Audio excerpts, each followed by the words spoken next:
Assalamualaikum. Waalaikumsalam, silakan duduk Mbak. Dari mana tadi Mbak? Saya dari rumah aja sih Bu. Oh, dari rumah. Oh, tadi kesini dari rumahnya gimana? Rumah saya di Kalipuro Bu. Wih, jauh ya Mbak. Ya Bu. Mbaknya jauh-jauh kesini kuat ya, panas loh Mbak.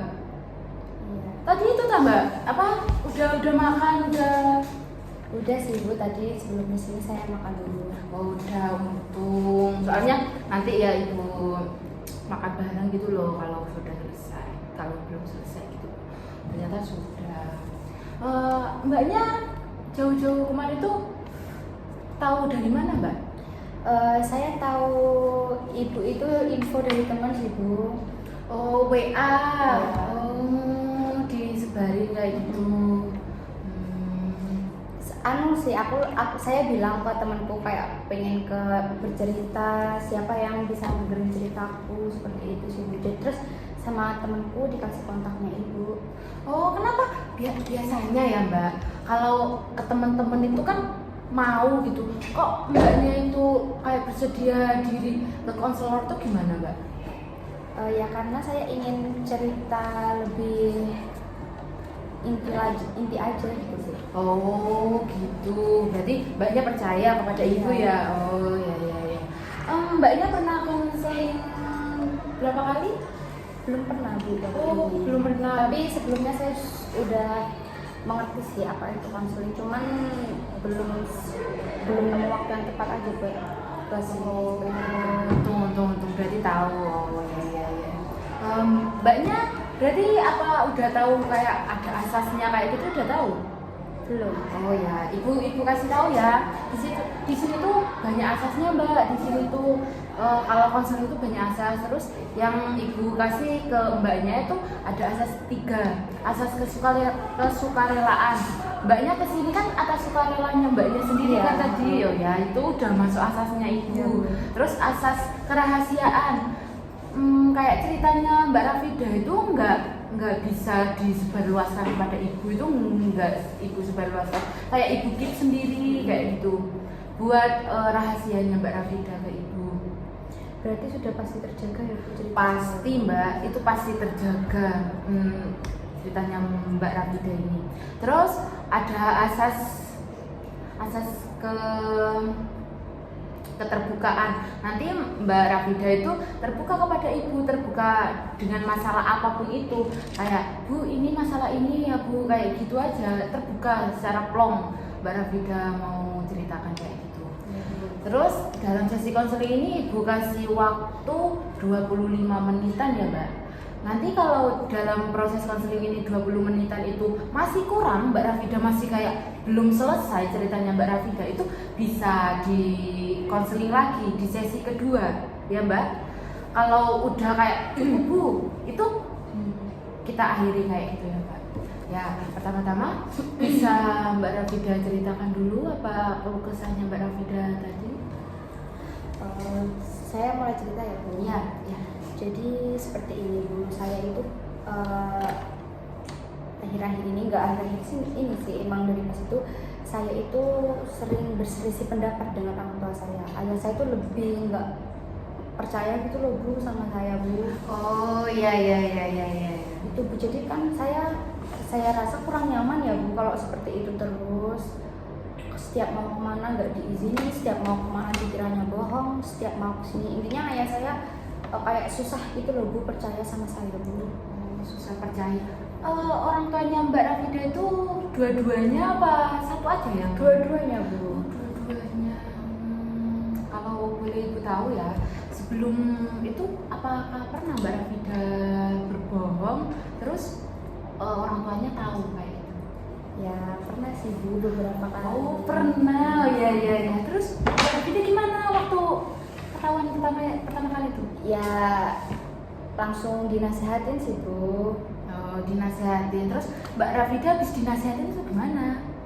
Ya udah kayak cuek aja, langsung masuk kamar. Sebenarnya tuh orang tua saya itu taunya tuh dari ada saudara yang bilang gitu loh Bu, dari tetangga saya yang tahu saya di luar seperti itu. Terus ayah saya tuh saya pulang langsung bertanya gitu, tapi kok makin kesini saya kok sulit dipercaya jadinya gitu loh Bu. Padahal saya izinnya jujur dikiranya bohong, seperti itu Bu. Mbak Rafida pernah kayak kesini kita umpamakan kayak kuliah gitu kan. Mbak Rafida kuliah, terus Mbak Rafida ngabarin ke orang tuanya, itu ngabarin lewat chat aja apa di foto kayak gitu? Enggak, cuma chat aja, enggak foto. Kalau ibu saranin sih kayak di foto kayak gitu biar percaya gitu. Apakah pernah? Enggak? Belum Bu, belum mencoba. Cuman video call, ayah saya video call, cuma sama saya nggak saya angkat ya karena entah saya matkul, entah saya lagi di jalan. Tapi itu kan kalau matkul kalau di jalan kan nggak bisa angkat telepon ya Bu. Iya. Dari hal situ yang bisa jadi problem gitu Bu ke ayah saya. Terus caranya Mbak Rafida ngeyakinin ayahnya Mbak Rafida itu awal-awal itu gimana? Ya saya bilang aku lo jujur ya, aku kesini beneran kesini seperti itu Bu. Tapi mencoba cara yang lain belum sih Bu. Makanya itu saya ingin tahu gimana ya solusinya nanti untuk masalah ini supaya kalau saya mau kemana-mana ayah saya tenang, ngizinin saya juga nggak merasa terbebani. Nanti pulang ayah saya marah, izin berat. Nanti kan kalau misalnya izin terus-terusan nggak diizinin kan nantinya akhirnya saya berbohong terus Bu. Makanya saya ingin tahu kira-kira apa ya solusinya biar masalah ini selesai gitu loh Bu, nggak penuh dengan ketidaknyamanan gitu loh Bu, antara ayah saya dan saya seperti itu Bu. Kalau ibu boleh tahu awal waktu kan tadi waktu nggak dipercaya itu Mbak Rafida pakai cara yang apa? Yang gimana Bu? Waktu Mbak Rafida nggak dipercaya sama orang tuanya kan tadi, terus Mbak Rafida ngeyakinin orang tuanya, kan katanya Mbak Rafida dengan omongan saja nggak bisa tadi. Ya. Terus Mbak Rafida ngeyakinin Telepon sih Bu, saya telepon, kebetulan di samping saya ada teman saya, teman saya akhirnya ikut bicara gitu loh Bu sama ayah saya, cuma itu sih, cuman ya kan orang tua saya mungkin masih nggak percaya, mungkin ngiranya temennya bisa diajak kompromi seperti itu Bu. Terus saya tuh bingung, kira-kira kayak cara apa ya? Oh iya. Seperti itu sih Bu. Mbak Rafida tahu nggak ayahnya Mbak Rafida sangat protektif seperti itu? Mbak Rafida tahu nggak kenapa? Enggak Bu, saya ya ngiranya ya ayah saya ya mungkin saking takutnya saya bohongin terus karena kesalahan-kesalahan saya sebelumnya mungkin seperti itu Bu. Kalau ibu boleh tahu Mbak Rafida berapa saudara? Saya 3 bersaudara. Saya anak perempuan sendiri Bu, kebetulan bungsu juga. Mas saya dua-duanya cowok. Oh iya. Berarti ibu boleh jelaskan berarti Mbak Rafida itu disayang sama orang tuanya. Bisa dibilang gitu. Ya, berarti yaitu kenapa orang tuanya Mbak Rafida itu sangat protektif seperti itu, berarti kayak sayang kepada Mbak Rafida, takut Mbak Rafida itu hilang, Mbak Rafida takut kenapa-napa kayak gitu tuh. Itu orang tua tuh kayak gitu kan Mbak Rafida tahu juga kan orang tuanya kayak gitu. Sedangkan Mbak Rafida waktu ditelepon itu nggak jawab, katanya tadi di jalan kan, ya nanti kalau dijawab nanti kenapa-napa kayak gitu kan. Mbak Rafida berpikiran seperti itu kan. Iya. Tapi ibu kasih solusi sih kayak foto itu tadi bisa Mbak Rafida ngefoto tempatnya. Kalau orang tuanya tetap nggak percaya di video Mbak, solusinya itu tapi nanti negatifnya positif negatifnya tuh ada Mbak. Di foto di video itu ada kayak Mbak Rafida bisa tetap berbohong kayak gitu. Orang tua bisa kayak gimana? Paling ini foto lama kayak gitu. Bisa saja nanti video call. Mau udah datang di situ video call. Kayak dikasih tahu suasananya kayak gitu.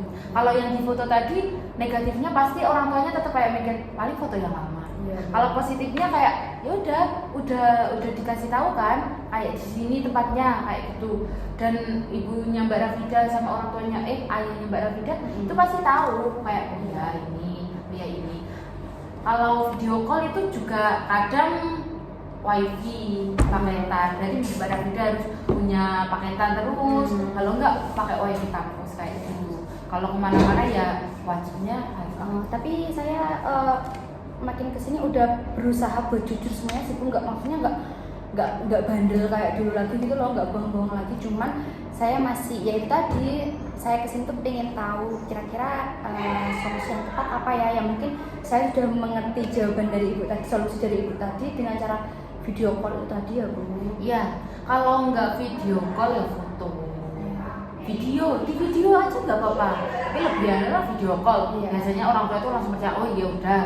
Tapi dan juga kalau ditelepon sama ibunya itu langsung angkat aja. Kadang kalau enggak di chat, Bu ini terus foto kayak gitu. Biar lega gitu.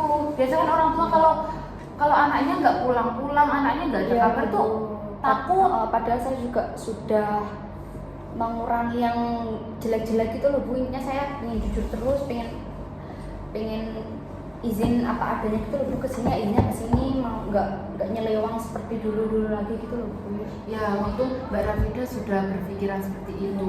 Kadang kan orang nggak berpikir, duh benois orang tua loh kayak gitu, kayak itu tambah benci. Untung Mbak Rafida enggak. Itu saja sudah bagus Mbak Rafida. Mbak Rafida ingin berubah, ingin kayak biar orang tua itu nggak ngecap Mbak Rafida itu jelek terus. Mbak Rafida itu udah sangat bagus sekali. Mbak Rafida sudah berpikiran seperti itu. Berarti Mbak Rafida sudah tahu solusi yang ingin Mbak Rafida kasih ke ibunya. Ya, ntar video call, terus selalu siap pulsa seperti itu Bu. Iya. Soalnya juga aku selama itu kayak males gitu loh Bu, mau ngisi paketan itu. Karena ya itu tadi orang tuanya meskipun di izin pun orang tua aku nggak percaya gitu Bu. Ya yakinkan kayak gini, Bu, ayah manggilnya siapa? Ayah. Oh, ayah, Rafida mau kesini. Nanti kalau Rafida sudah sampai kampus, Rafida video, foto kayak gitu. Kalau ayah masih nggak percaya, bisa video call. Rafida punya paketan kayak itu, dipengertiin aja. Biasanya orang tua kalau kita nadanya kita kayak lembut, kayak sopan santun, itu pasti ayahnya kita itu kayak orang tuanya kita itu akan tersentuh kayak gitu dengan omongan kita. Soalnya selama ini kalau misalnya ayah saya kayak nggak percaya itu kemarin itu, aku tuh kayak tambah bentak gitu loh, apa sih aku lo udah jujurin gitu loh Bu. Oh iya. Jadi mungkin di situ sih orang ayah kayak makin marah dan nggak percaya gitu. Iya, kadang kalau bentak ayah itu berarti ada yang dibohongin, ada kayak apa sih kayak gitu. Iya, ayah saya mungkin mikirnya seperti itu. Iya, soalnya kenapa sih kok saya nanyain cuma biasa aja kok bentak kayak gitu, berarti ada yang iya. Berarti Mbak Rafida sudah tahu kan ini tadi. Iya, Bu. Apa ada yang mau ngobrolin lagi? Enggak sih Bu, cuman nantinya kalau solusi yang ini tadi saya coba dulu ya Bu. Iya. Tetapi kalau misal pakai solusi ini ayah saya masih kayak nggak percaya, masih banyak bimbangnya sama saya, nanti saya kesini lagi ya Bu. Iya nggak apa-apa, kesini lagi nanti kita gali lagi solusi apa yang bisa dikasihkan. Kalau solusi video call sama foto masih belum bisa, itu kita obrolkan lagi Mbak Rafida. Berarti kan masalahnya Mbak Rafida tadi nggak dipercaya sama orang tua tadi kan? Ya, berarti Mbak Rafida sudah paham kan apa yang mau dilaksanakan nanti. Bisa Ibu akhiri sesi konseling ini? Bisa Bu. Oh ya, makasih ya Mbak Rafida. Ya Bu, saya juga terima kasih ya Bu. Ibu sudah mau mendengarkan cerita saya, sudah membantu saya untuk menemukan solusi dari permasalahan yang saya alami bersama ayah saya. Saya sangat senang dan sedikit lega gitu loh Bu. Plong, akhirnya aku menemukan cara supaya besok bisa dicoba nih cara ini seperti itu. Ya, semoga caranya yang Ibu kasih tadi berhasil, walaupun nggak berhasil bisa kesini lagi, nanti kita obrolin lagi dengan cara santai-santai kayak gitu Mbak Rafida. Oh ya, makasih Mbak Rafida.